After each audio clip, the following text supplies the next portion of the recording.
नमस्कार.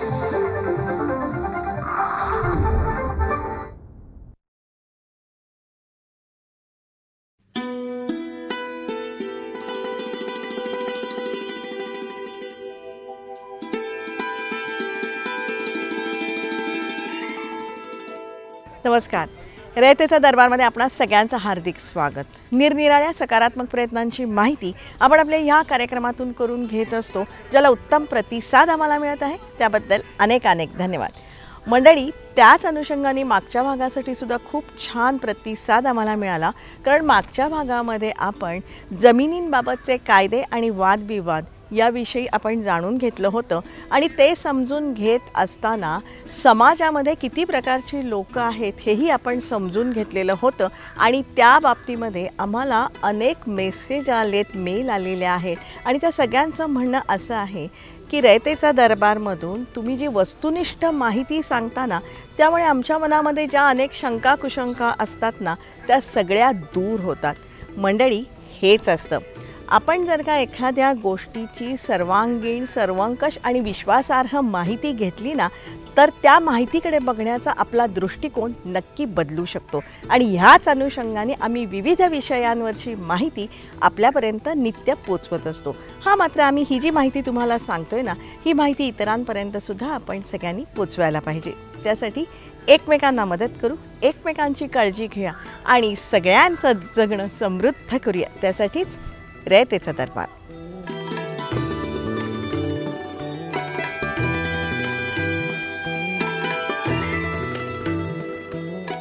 रयतेचा दरबारमधला आपला आजचा विषय ही खूप छान आहे. तुम्हाला सगळ्यांना अतिशय आवडेल, अतिशय प्रेरक असाच आपला आजचा विषय आहे. सुदृढ संपन्न समाज निर्मितीबाबतचा आपला आजचा विषय आहे, जो अत्यंत गरजेचा सुद्धा आहे. कारण मंडळी, सध्या आपला समाज विविध समस्यांनी पोखरलेला आहे. त्याला कुठेतरी आधाराची दिशा देण्याचीही गरज आहे आणि त्यासाठी शासन पातळीवरून सुद्धा बरेच प्रयत्न केले जातात. त्यातूनच आपले पंतप्रधान माननीय नरेंद्र मोदींनी संपन्न समाजाच्या उभारणीसाठी सर्व व्यक्ती, संस्था, संघटनांना आवाहन केलेले आहे. शासनाबरोबर तुम्हीही यामध्ये सहभागी व्हा असंही त्यांनी सांगितलेलं आहे, जे अत्यंत योग्य आहे. कारण समाजाच्या उन्नतीसाठी सर्वांनीच प्रयत्न करण्याची गरज आहे आणि तसे प्रयत्न होत सुद्धा आहेत. आणि ह्यामध्ये अग्रभागी आहे जगातली सर्वात मोठी स्वयंसेवी संघटना. नमस्ते सदा वत्सले मातृभूमे,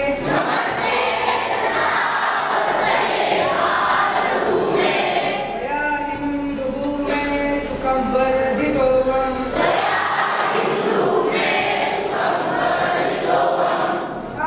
मंगले पुण्यभूमे त्वदर्थे,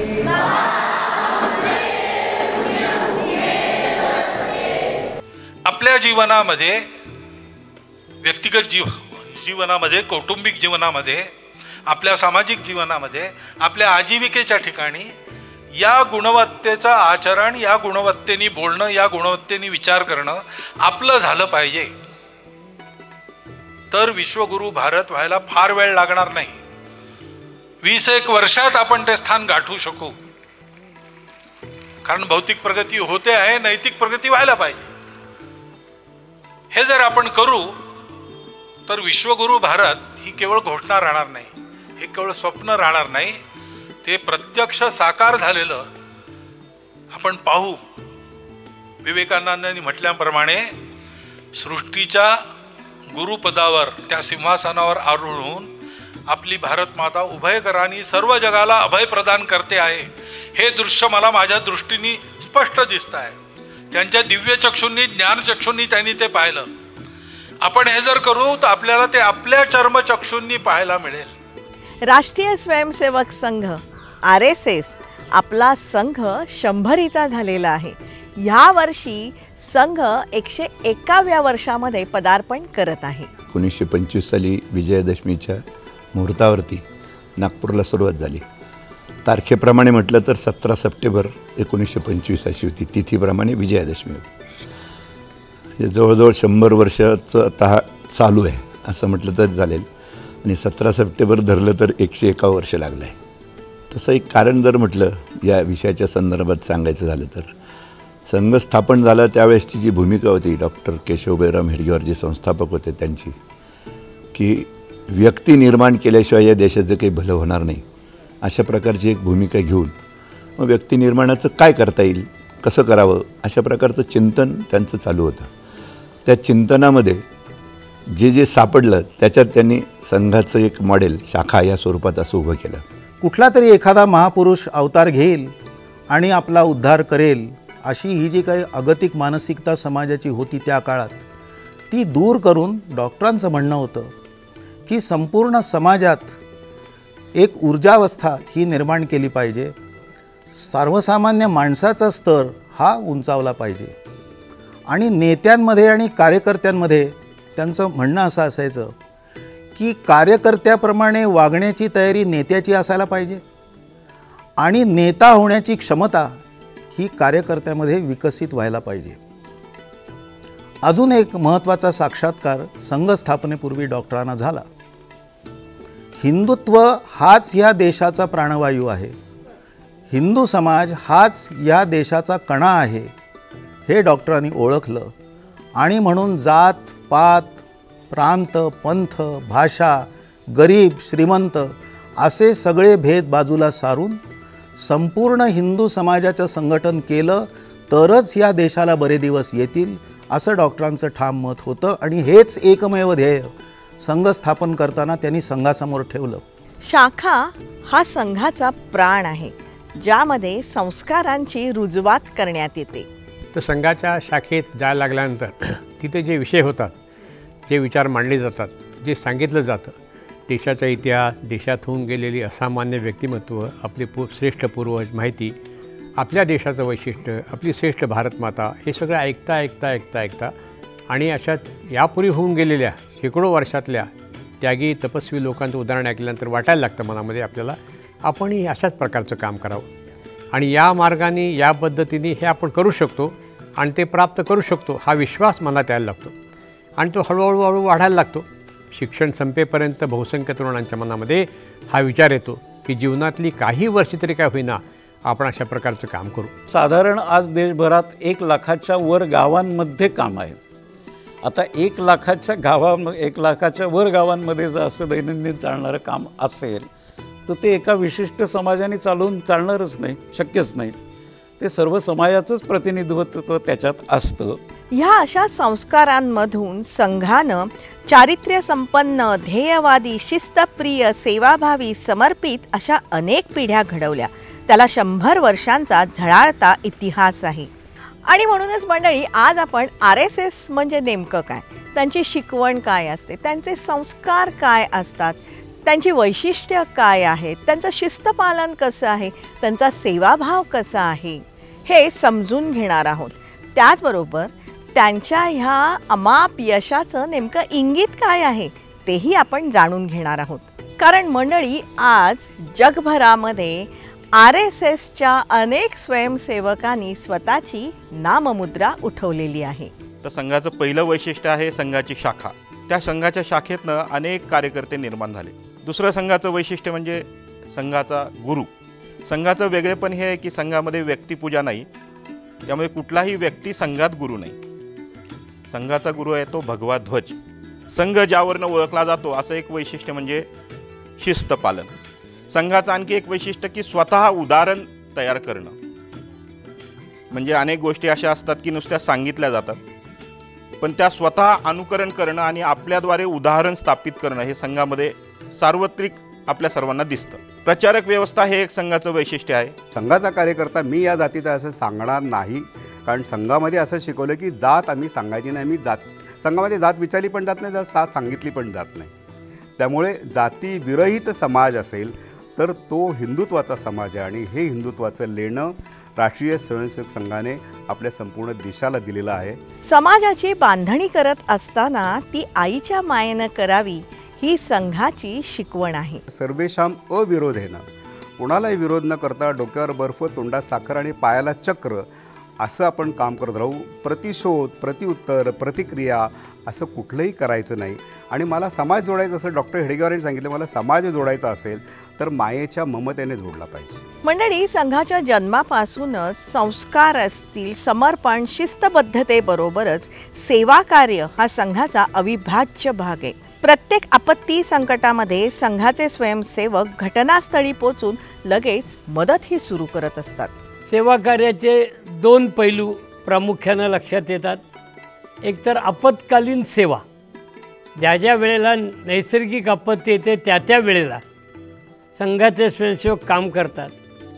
पण केवळ आपत्तीतच सेवा न करता स्थायी स्वरूपाची सेवा कार्य उभी करावीत असा विचार झाल्यानंतर महाराष्ट्रात तो 1973पासून सुरू झाला.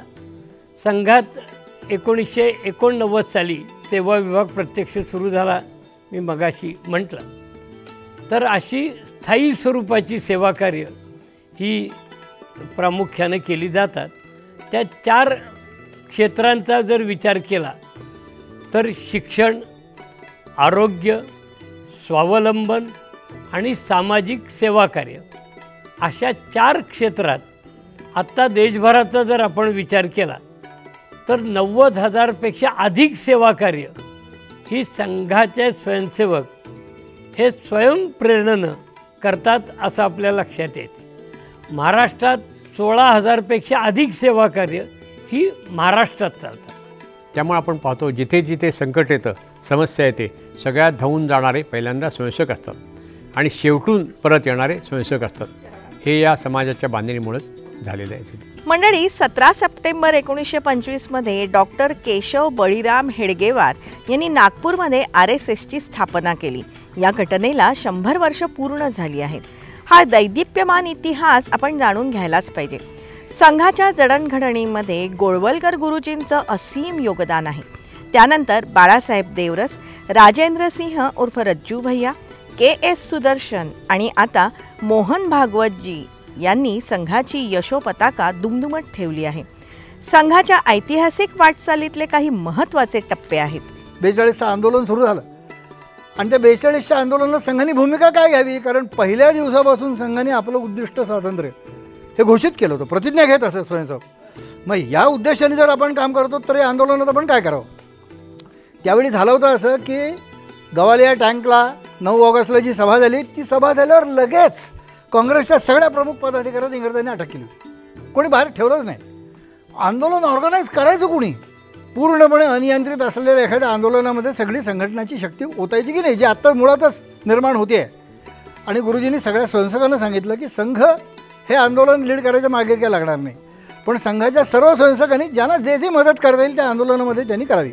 1947 साली ज्या वेळेला देशाची फाळणी झाली आणि फार मोठ्या संख्येत हिंदू विस्थापित झाले, हिंदू बांधव, त्यावेळेला संघाच्या स्वयंसेवकांनी वास्तुहारा समितीच्या माध्यमातून त्या निर्वासित बांधवांसाठी भोजन आणि निवाऱ्याची व्यवस्था ही सीमावर्ती भागात प्रामुख्यानं केली.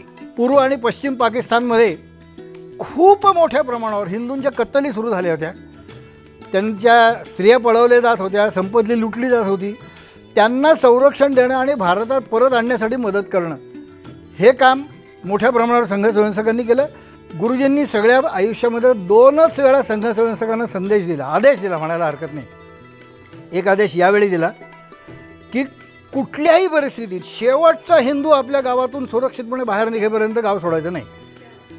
प्रत्यक्ष त्याच्यात मारले किती लोक गेले, 5,000पेक्षा अधिक संघ स्वयंसेवक त्या गावातल्या हिंदूंचं रक्षण करताना मारले गेले. 1986 साली अयोध्येतल्या मंदिराचं जो कारागृहात राम होता, रामलल्ला होते, तर त्या रामलल्लांचं कुलूप तिथल्या त्या कोर्टाने, जिल्हा कोर्ट होतं ते, त्या जिल्हा कोर्टाने ते कुलूप काढलं आणि देशभर एकदम ती न्यूज फ्लॅश झाली आणि सगळ्यांचं लक्ष त्या रामजन्मभूमी विषयाकडे गेलं आणि पुन्हा ते काही तासांनी ते कुलूप लावण्यात आलं माहिती आहे.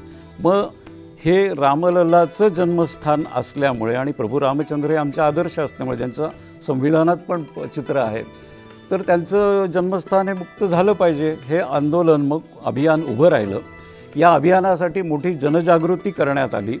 या जनजागृतीमध्ये छोटी छोटी प्रतीकं घेऊन समाजाला एकूण चळवळ म्हणून ज्याला म्हणतात, बाहेर ज्याला परफेक्ट शब्द असतो की चळवळीचं रूपांतर, चळवळीमध्ये रूपांतर झालं आणि सामान्य हिंदू ग्रामीण भागातलं सुद्धा त्यात जोडला गेला. संघाच्या कार्याविषयी, योगदानाविषयी भरपूर काही सांगता येईल, पण आता मात्र संघानं पंचपरिवर्तनाचा नारा दिला आहे. म्हणजे काय ते समजून घेऊया.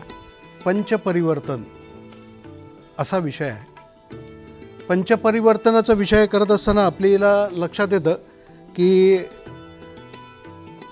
हे 5च विषय का, म्हणजे ज्या 5 विषयांमध्ये उल्लेख केला जातो, स्वबोध, नागरी कर्तव्य, सामाजिक समरसता, कुटुंब प्रबोधन आणि पर्यावरण, असे ते 5 विषय आहेत. त्यामुळे या 5 विषयांच्या आधारे जसं इंग्रजीमध्ये एक टिपिंग पॉईंट नावाचा उल्लेख येतो की अनेक छोटे छोटे बदल हे मोठं परिवर्तन घडवत असतात.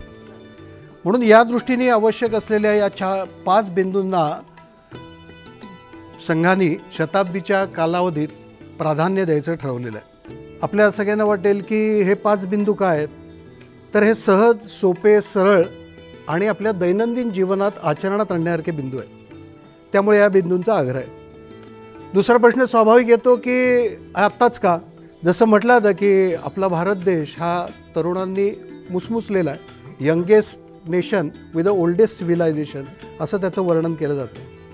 म्हणून स्वाभाविक हे करत असताना youngest nation with the oldest civilisation असतानासुद्धा मॉडर्न टाइम्स आणि एन्शंट सोल्युशन्स याचा पण विचार करता येऊ शकेल का. या दृष्टीने विचार करत असताना का आणि कसाचा गुंता हा सुटायला मदत होते. भारताच्या 100मध्ये प्रवेश करत असताना सगळ्या समाजाला बरोबर घेऊन जाऊ शकेल. भारताच्या अभ्युदयाचं चक्र जे अमृतकाळामध्ये सुरू झालेलं आहे, तो भारत संपूर्ण जगाला मार्गदर्शन करेल, ही आताची स्थिती येत चाललेली आहे. मंडळी, आत्मभान जागृत करणं हे अत्यंत महत्त्वाचं असतं आणि तेच संघानं केलं आहे. मी अनुसूचित जातीत जन्माला आलो, त्यामुळे मला संविधानाने मला आरक्षण मिळालं. पण मी आरक्षण घेतलं, पण माझी मुलं आरक्षणामधून शिकणार नाही अशा प्रकारची शपथ आम्ही सांगलीच्या अधिवेशनात घेतली. आणि त्यावेळेपासून आजपर्यंत जे संघामधले जे कार्यकर्ते, जे संघामधले कार्यकर्ते, मागासवर्गीय कार्यकर्ते, अनुसूचित जातीमधले कार्यकर्ते जे आरक्षणामधून शिकले, ते आरक्षणाचा लाभ आपल्या मुलांना न मिळता त्यांनी ओपनमधून शिकण्याचं ठरवलं. माझ्या 2 मुली ओपनमधून शिकल्या. एक आयुर्वेद डॉक्टर आहे, बँकेमध्ये. त्यामुळं असं जे आहे, असा सगळा संदेश आहे ना, हा मनाला पटत गेला तो. आणि मग ते विद्यार्थी दशेमध्ये आपण कॉलेज आणि आपलं घर असं न म्हणता समाजही आपला आहे. आणि म्हणून त्या कामाची सगळी जी ज्योत जी आहे ना, ती विद्यार्थी परिषदेमुळे मिळाली आणि म्हणून या सगळ्या कामामध्ये जोडला गेलो. निरपेक्ष प्रेम, एका शब्द किंवा 2 शब्दात बोलायचं तर निरपेक्ष प्रेम म्हणजे कुटुंबातल्या सदस्यांना जेवढं प्रेम एकमेकांविषयी कदाचित नाही वाटणार, तेवढं बिलकुल अनोळखी असलेल्या 2 संघ स्वयंसेवकांना एकमेकाविषयी जे निरपेक्ष प्रेम आहे, त्यात कोणतीही काही इच्छा, काही दुसरं काही नसतं, स्वार्थ नसतो, असं जे प्रेम आहे, हाच संघाच्या कामाचा आधार आहे. कोणी काही मोठी बौद्धिक देऊन आणि तत्त्वज्ञान करून असं कोणी काही संघटना अशी वाढत नसते. संघटना जी वाढते ती प्रेमाच्या आधारे वाढते. आणि म्हणून अनौपचारिकपणा, प्रेम हे जे काय आहे, हेच माझ्या मते हा संघाचा आधार आहे. हिंदुत्वाची प्रखर जागृती निर्माण होणं, त्याचे रिझल्ट आजही आपण अनुभवतो आहे. समरसतेचा जो काही संवेदना आहे, ती सामान्य माणसांच्या मनात जागी करणं, तो जो प्रयास चालू आहे, तो आज समरसता गतिविधी म्हणून अधिक गतीने करण्याचा संघाचा आग्रह आहे. आणि जे पंचपरिवर्तन म्हणून या शताब्दीच्या निमित्ताने मांडणी होते आहे, त्यात समरसता हा एक बिंदू मुद्दाम आग्रहाने घेतलेला आहे. इतका समरसतेबद्दल संघाचा आग्रह आहे. ते हिंदुत्व आणि समरसता दोन्हीही हे बरोबर चालणं, हे संघाचं मला वाटतं या देवरस पर्वातलं सगळ्यात मोठं वैशिष्ट्य असेल. हे जे परिवर्तन होतं हे त्यातून होतं, त्यामुळे दीर्घकाळ सातत्यानं हे काम करणं हे आवश्यक आहे. आत्ता समाज जीवनात वावरताना हे लक्षात येतं की समाजातला खूप वर्ग असा अभावग्रस्त आणि वंचित आहे. त्यामुळे चाललेली सेवा कार्याची संख्या ही पुरेशी नाही, ती अधिक वाढली पाहिजे. त्यामुळे मला असं वाटतं की समाजातल्या सज्जन शक्तीला बरोबर घेऊन ही सेवा कार्यांची संख्या अधिक वाढवणं आणि याचा जो अपेक्षित परिणाम आहे त्याचा देखील ज्याला त्याचं वलय मोठ्या संख्येत वाढवणं असं करण्याची आवश्यकता आहे. संघात एक गीत म्हटलं जातं की भारताच्या महारथाया सारे मिळून ओढूया, पायी गतीन हाती शक्ती हृदयी भक्ती जोडूया. हृदयात असलेल्या भक्तीच्या आधारे जर आपण सेवा कार्य केलं तर निश्चितपणे चांगल्या प्रकारे यश मिळतं असा मला विश्वास वाटतो. एक छोटासा कार्यकर्ता ज्याच्याबद्दल मनामध्ये प्रेम आहे असे कार्यकर्ते पुढे जाऊन संघाचे खऱ्या अर्थानं काम करणारे वाहक ठरतात. म्हणून संघ आज जो वाढला आहे, संघ जो विस्तारला आहे, अनेकविध वैशिष्ट्याने नटलेला असा हा संघ आहे. काही उदाहरणादाखल वैशिष्ट्य आपण आत्ता या ठिकाणी पाहिलेली आहे. सगळं जग भारताकडे मोठ्या आशेने बघतंय. मगाशी वर्णन केल्याप्रमाणे कुटुंब व्यवस्था असेल, आयुर्वेद असेल, संगीत असेल, अनेक गोष्टी भारतीय जगाला देऊ शकतात. त्याची सुरुवात ह्या पंचपरिवर्तनाच्या माध्यमातून आपण केली तर या सगळ्या संकल्पाला सिद्धीचं बळ प्राप्त होईल ही विनंती या निमित्ताने मी आपल्या सगळ्यांना करतो. हिंदुत्वाचं, राष्ट्रीयत्वाचं वातावरण, कारण व्यक्ती निर्माण झाल्यानंतर त्यांनी त्याचा उपयोग झाला पाहिजे देशासाठी. देश हा माझ्या पुढे सुप्रीम आहे, त्याच्या पुढे काही नाही, अशा प्रकारची एक धारणा असलेली संघातल्याने, त्यामुळं संघ असा एका अर्थाने वाढत गेला. समाज जीवनातलं कुठलंही क्षेत्र असं सोडलेलं नाही असं आपल्या लक्षात येईल. साधारण ही एक वाढ आहे आणि आत्ता ती 100 वर्षापर्यंत आलं ना. आज अशी स्थिती, जसं मागाशी मी सांगत होतो की विरोध झाला, मग विरोधाच्या नंतर थोडासा पुढच्या स्टेपवर आलं की काहीतरी अपेक्षा पण सुरू झाल्या की संघाने हे केलं पाहिजे, संघाने ते केलं पाहिजे, अशा प्रकारच्या कल्पना सुरू झाल्या.